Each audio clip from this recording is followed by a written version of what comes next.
Welcome to Real Learning Center. This is our second video on heat. So in the first video, we actually learned some fundamental concepts about heat. In the second video, we are going to basically discuss about specific heat and thermal expansion.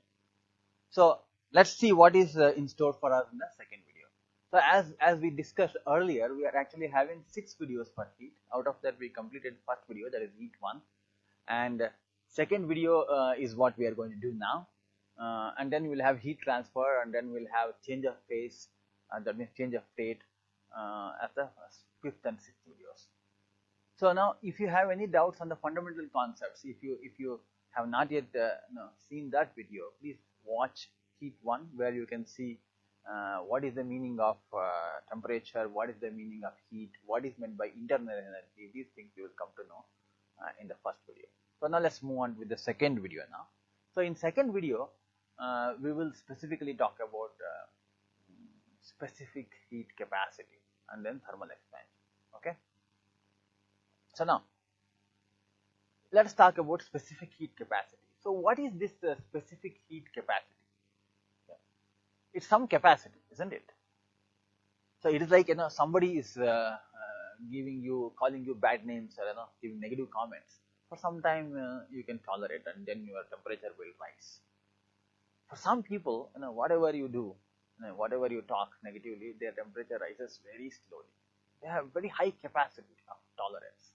So similarly, if you take water and alcohol, both of them we heat up. We don't give negative comments, we just put heat up. We start giving some heat.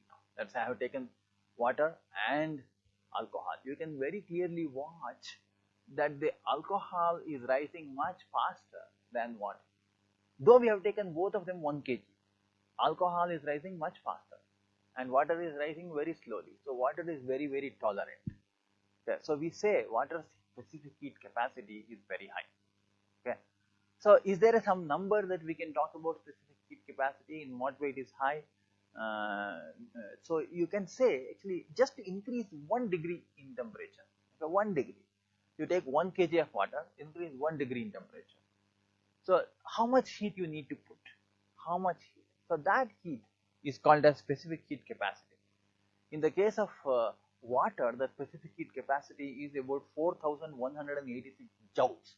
To give 4,186 joules heat to 1 kg of water, it will increase by 1 degree.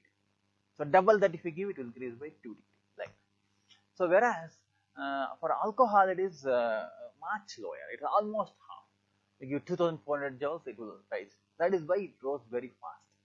So that is why we say specific heat capacity of water is 4,186 joules.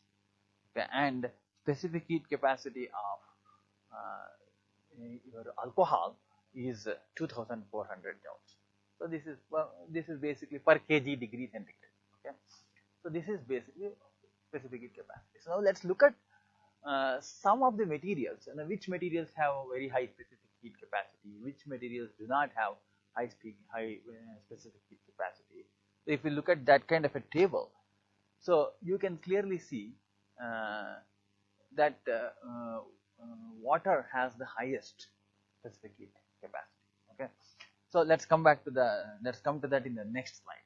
In this slide, we will actually see what will happen when you mix hot water and cold water, just to get an idea what will happen. Okay.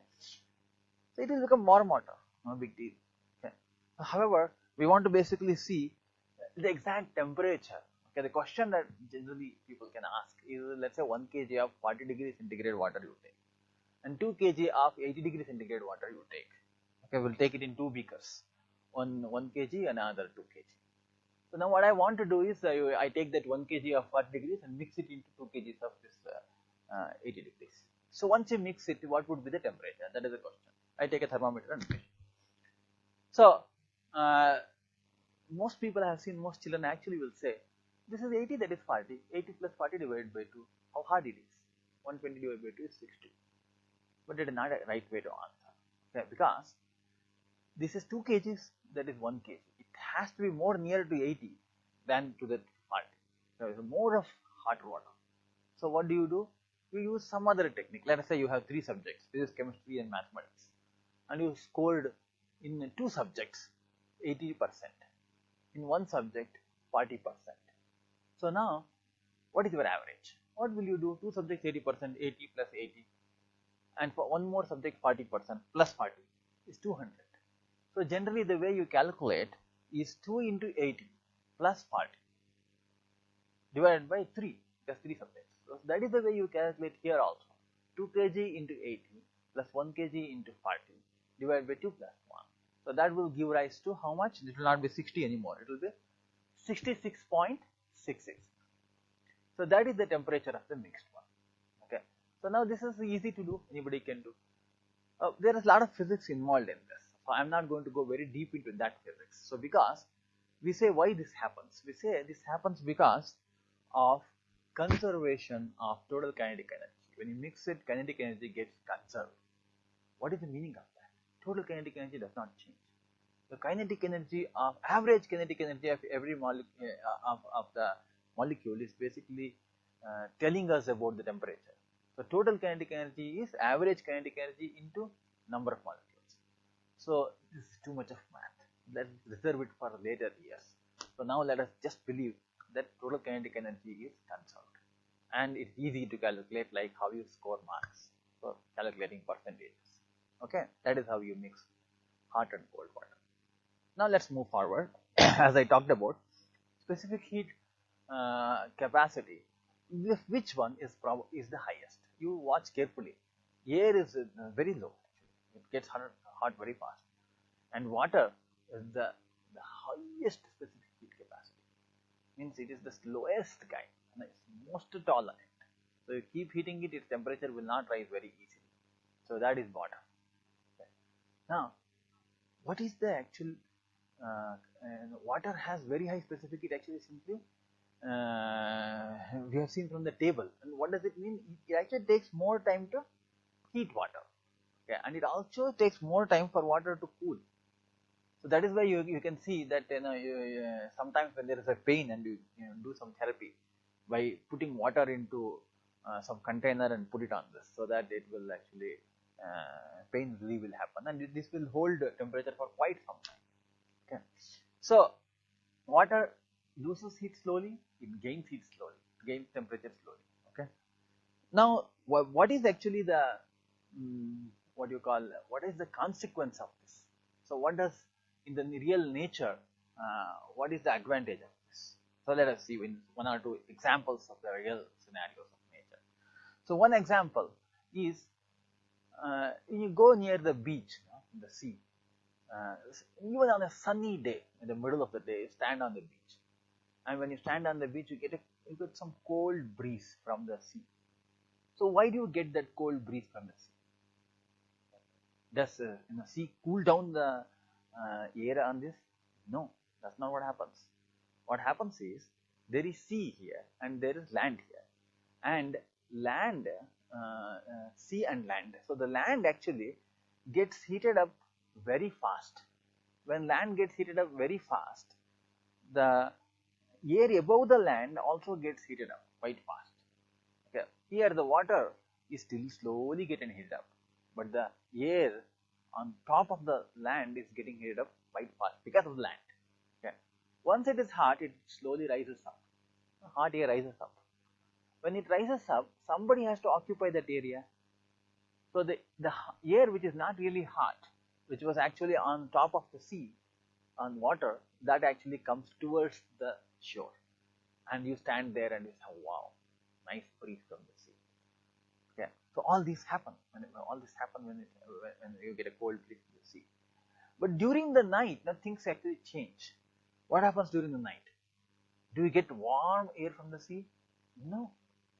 During the night, what really happens is you get actually cold breeze again, but not from shore, not from sea, but from shore.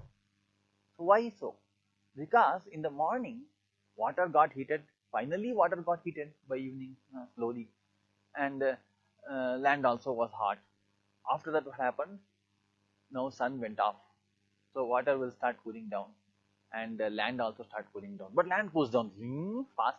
because there is its specific heat capacity is low, whereas water cools down very slowly. So now air on top of the water is hotter and the air on top of the land is cooler. So on the top of water, whatever air is there, that keeps going up. When that goes up to occupy that space, the air on top of the land will actually moving, and you stand on the beach and you can actually get nice breeze from the shore, from the coast side, not from the seaside. So it is advantageous to stand on the beach, whether it is night or day. You get nice cold breeze. All that is because of our specific heat capacity, high specific heat capacity of water. Okay. So now let us go to the next step. So the next step is called as thermal expansion. Okay. So I will want you to basically just listen to this audio for a few seconds. Just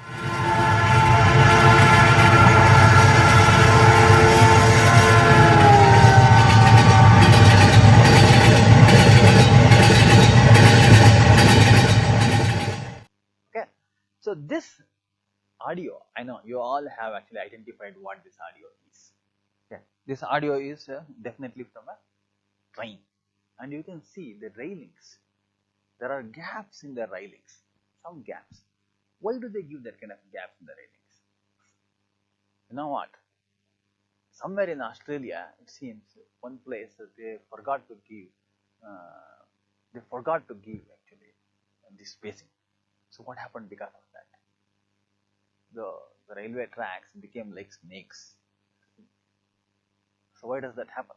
Because in hot sun, the tracks expand. When tracks expand, if there is no space for expansion, if you are not given gaps, there will be no space. If there is no space for expansion, then it will bend like a snake. So you need to basically give space, okay, for expansion. So it's not just about railway tracks. Assume that you are actually going to connect telephone wires, copper wires from one pole to other pole. So when you want to do that, would you prefer to do it in summer, or you would want to do it in winter? Think about it. Okay, remember that in summer it expands and winter it contracts. Okay, with that, think about whether it is a good idea to do it in summer or in winter. Okay, so now we'll go to the next question. I will not answer this, I will leave it to you. So in the next question is, this thermal expansion, is it same for all kinds of materials, or is it different? Let's see this. Okay, we are heating now one steel bar and one brass bar. So steel bar and brass bar. Okay, and steel bar, you can see slightly slowly expanding, and the brass bar is expanding quite fast. So it so happens that all materials don't expand with the same pace. Okay, so that means that when you supply heat, some materials expand much more for the given amount of heat than the others. So now what do we do with that? So we will actually see, what if I take two materials of different expansion abilities and sandwich them together very tightly, like here. Okay, where I have put a steel and a brass bar together, and now together means it has to be properly joined. It is not just put there in a proper way. It is combined. Okay, hot and heated up and combined. So then I start giving some heat to that. So what will happen when I start giving some heat to that?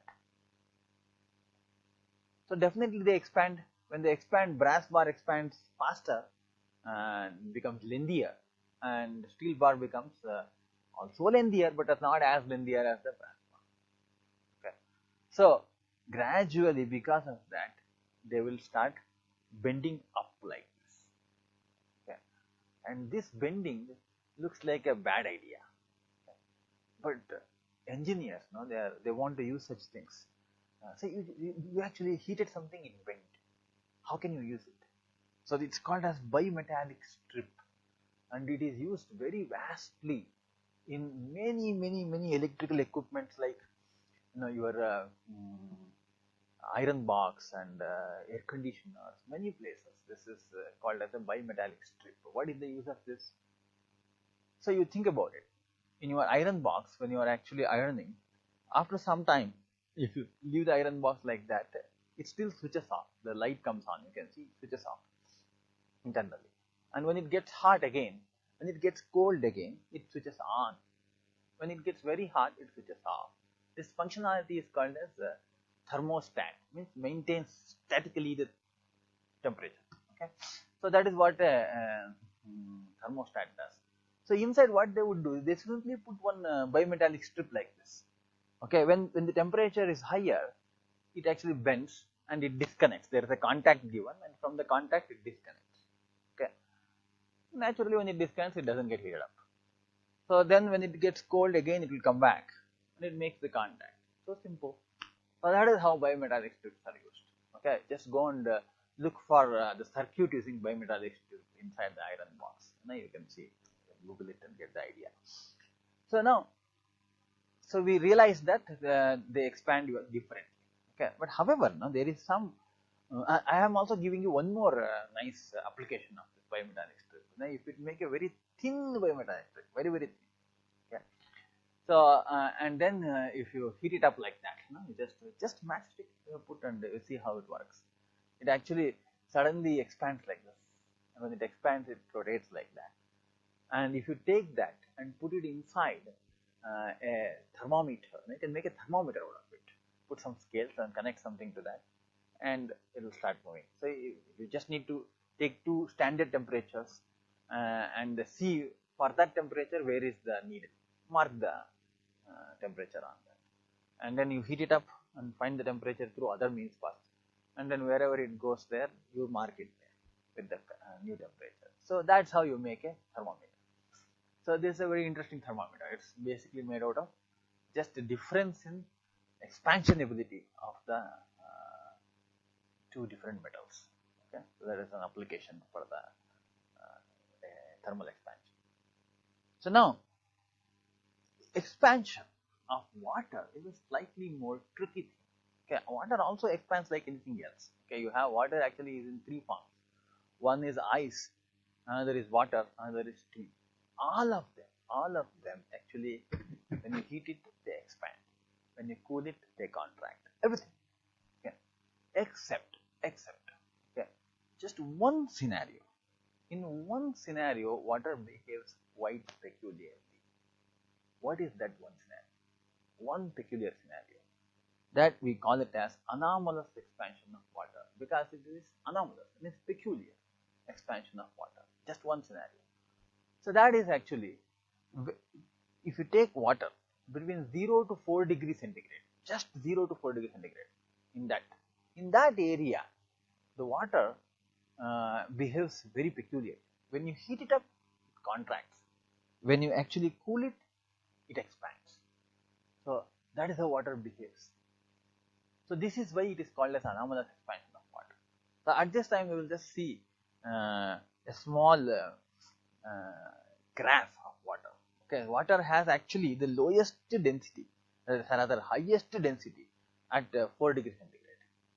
That means that if you just watch this graph actually has two parts. Well, there is a line in between. By the side of this side, it has become solid ice. So let's not worry about that. The state change from liquid to solid, why it happens and how the density drops down because of that.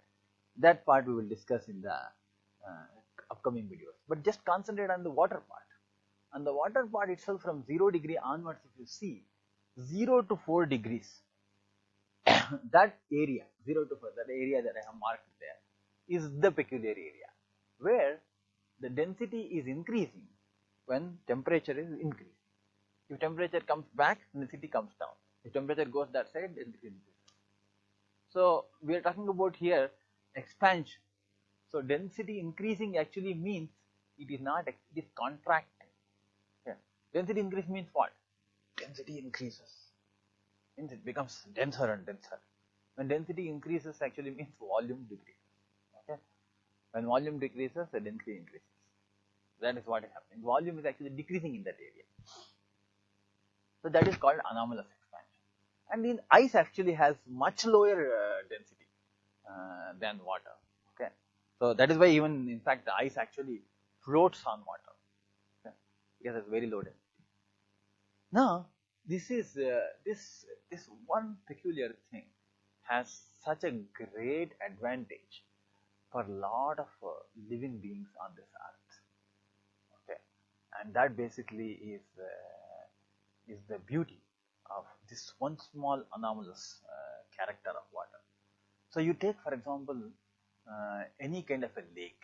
Okay, in the lake, and most often it happens in uh, polar region, where either South Pole or North Pole. Okay, in any of those areas, generally Arctic region. There are lots of these lakes will be there, and even on the sea actually, see, water keeps becoming cooler and cooler, because in the polar regions you know that 6 months there is winter and no sun.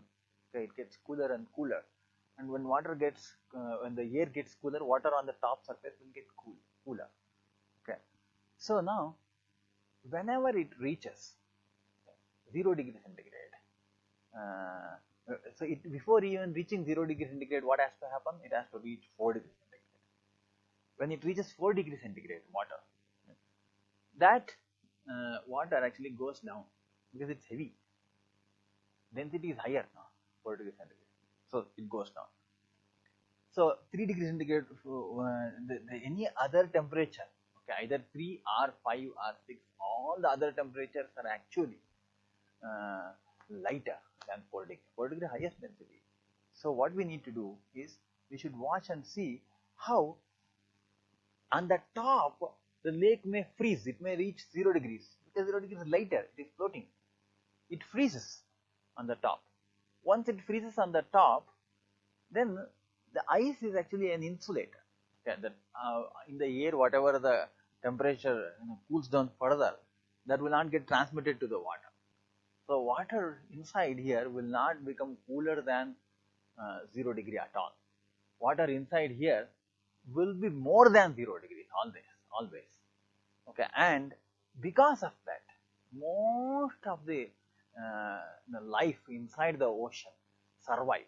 Most of the life inside the ocean survive, and basically whenever the summer comes again, the ice goes away, and all of them will come up. Okay, so you can actually watch polar bears in some of these videos, how they actually dig up the ice and go inside and catch fish, and this is because of anomalous expansion of water.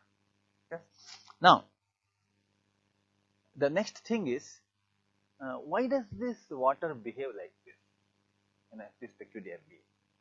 So there is an explanation that I need to give why it behaves like this, which I will actually postpone it for the state change, but I will just show you how it happens. Okay, when if we keep cooling down water, what will happen? So just watch this small animation. Okay, when you cool down, what will happen? So it actually starts freezing, and when it starts freezing, it will be making some kind of a crystal, and that crystal is ice actually. When small crystals form there are a lot of air bubbles there inside, so density keeps decreasing. So that is the reason it behaves like that. But let's postpone that for the next discussion. Okay. So now, what we want to do is to talk about the next part. Okay, what we till now completed and what we still have to complete. We will discuss about that. Okay, we completed basically understanding of temperature, heat, and internal energy. All that we discussed. This time we discussed specific heat capacity and thermal expansion. So we will have to go into heat transfer and then into the state change. That is what is remaining now. Okay. So now before actually we move to the new video, so I would want to basically ask you some questions before we move on. So the questions are, the first question is, why does a piece of watermelon stay cooled for a longer time when than sandwiches do when they are both removed from a fridge at the same time. I take one sandwich from the fridge, I take watermelon from the fridge and keep it on the table. So both are equally cold. After some time, if you see, sandwich would have warmed up, but watermelon still is cold. Why so? Think about it and give proper answers. And next one is, what was the precise temperature at the bottom of Manasa Sarovara in Himalayas and January 31st, 2001? I'm not going to basically, it is not a data that you can fetch for. Nobody has recorded this. Okay? This is physics. From that you have to answer. Okay?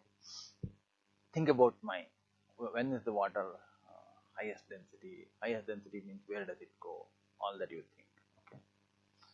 So, and lastly, desert sand actually is very hot in the day and very cool in the night. Okay.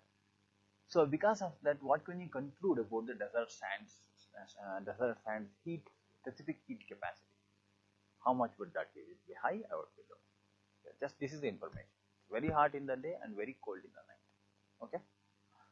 So, we come to the end of anyway. One more question is there. Give an exception to the claim that all substances expand when heated. Okay. What is one exception to that? Think about that. Okay. So that brings us to the end of the video, and thank you. We will go for the next video with heat transfer.